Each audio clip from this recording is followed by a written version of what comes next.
दोस्तों कुछ लोग मानते हैं कि इस्लाम की शुरुआत 7वीं सदी से हुई थी। इन्हें लगता है कि इस्लाम की बुनियाद मोहम्मद सल्लल्लाहु ताला अलैहि वसल्लम ने रखी थी। दोस्तों रसूलुल्लाह मोहम्मद सल्लल्लाहु ताला अलैहि वसल्लम ने इस्लाम को फैलाया था, ना कि उसकी बुनियाद रखी थी। दोस्तों आदम अलैहिस्सलाम के दौर से इस्लाम है और आदम अलैहिस्सलाम ही इस्लाम के पहले नबी हैं। दोस्तों रसूलुल्लाह से पहले कई सारे नबी आए थे, लेकिन वो इस्लाम को नहीं फैला पाए जिस तरह हमारे नबी ने इस्लाम को फैलाया था।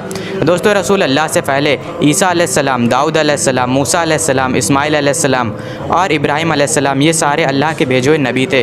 और इन सारे नबियों में सबसे पहले नबी आदम अलैहिस्सलाम हैं। और यही सच्चाई है कि इस्लाम की शुरुआत 1400 साल पहले नहीं बल्कि आदम अलैहिस्सलाम के वक्त से हुई थी। ये सारी अफवाहें सिर्फ इस्लाम को बदनाम करने के लिए होती हैं।